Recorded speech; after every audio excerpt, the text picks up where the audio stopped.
ঠাকুর, মা, স্বামীজির শ্রীচরণে ভক্তিপূর্ণ প্রণাম জানিয়ে আজকের নিবেদন শ্রী শ্রী সারদা মহিমা, স্বামী প্রভানন্দ। মাতৃভাবের সিদ্ধি বিগ্রহরূপে শ্রী সারদা দেবীর আত্মপ্রকাশ শ্রীরামকৃষ্ণ অভিস্পিত। শ্রী সারদা মায়ের মাতৃত্বের এলাকায় শ্রীরামকৃষ্ণ কখনো হস্তক্ষেপ করেননি, বরঞ্চ তার মধ্যে বিকাশোন্মুখ মাতৃভাব দেখে প্রসন্ন হয়েছিলেন। আর সুবিকশিত মাতৃত্বের প্রতিমা শ্রী সারদা দেবীর অনন্ত মহানতার জয়গানে ধর্মজগতের দিকপালগণ মুখর হয়ে উঠেছিলেন। স্বামী বিবেকানন্দ লিখেছিলেন, দাদা, মায়ের কথা মনে পড়লে সময়ে সময়ে বলি, কো রাম। সাধু নাগমহাশয় বলতেন, বাপের চেয়ে মা দয়াল। স্বামী প্রেমানন্দ বলতেন, এ কি মহাশক্তি, জয় মা, জয় মা। স্বামী বিজ্ঞানানন্দ বলতেন, ঠাকুরের নামের চাইতে মায়ের নামে আমি বল পাই বেশি। বাস্তবেও কল্পনায় সর্ব অবস্থাতে শ্রী সারদা দেবী মাতৃ আসনে অনন্যা, অপ্রতিদ্বন্দ্বী। ঐশী মাতৃত্ব ও পার্থিব সন্তান বাৎসল্যের সংমিশ্রণে মা সত্যই অনুপমা।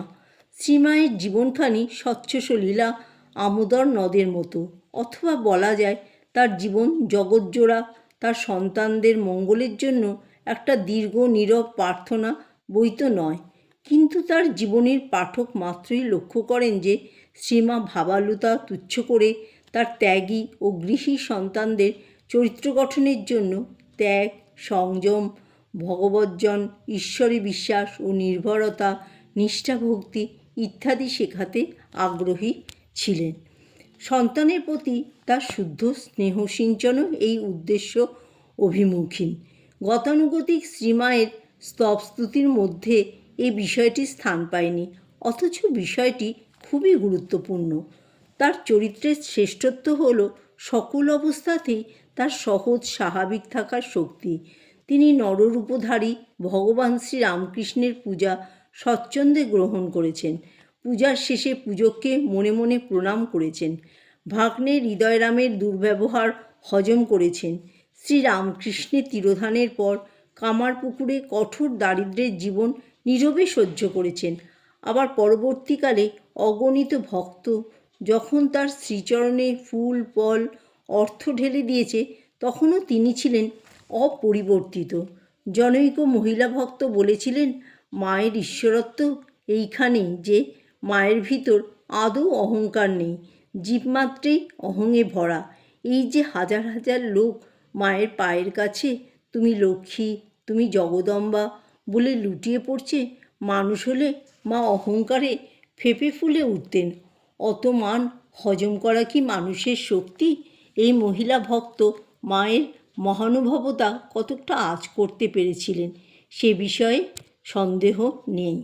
সন্তান পাছে মায়ের সাধাসিধে দিনচর্চা দেখে তাকে চিনতে না পারে বা অবজ্ঞা করে, এ আশঙ্কাতেই যেন শ্রীমা অনুগ্রহ করে কখনো কখনো স্বমহিমা প্রকাশিত করেছেন। কোনো কোনো সন্তানকে দিব্যরূপে দর্শন দিয়েছেন, কখনো অলৌকিক শক্তি প্রয়োগ করেছেন, আবার কখনো সন্তানকে শিখিয়েছেন তার পূজা, স্তব, স্তুতি করতে। এসব দেখে শুনে সন্তান মায়ের মহিমা কতকটা ধারণা করতে পারে। সে মনের আনন্দে গেয়ে ওঠে, আপনি করিলে আপনার পূজা, আপনার স্তুতিগান।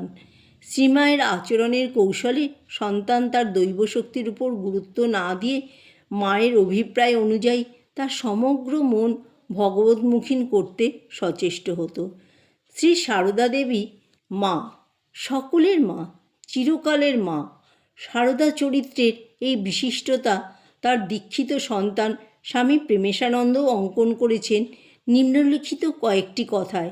আত্মবিস্তৃত সন্তানদিগকে কোলে তুলিয়া নেবার জন্য আমাদের মা বরাবরই মানবদেহ ধারণ করিয়াছেন, কিন্তু এবারকার প্রকাশ সর্বাধিক সমুজ্জ্বল। শ্রী সারদা দেবীর একটি গভীর তাৎপর্যবহ কথা। সাধুপুরুষেরা আসেন মানুষকে পথ দেখাতে, এক একজনে এক এক রকমের বলেন।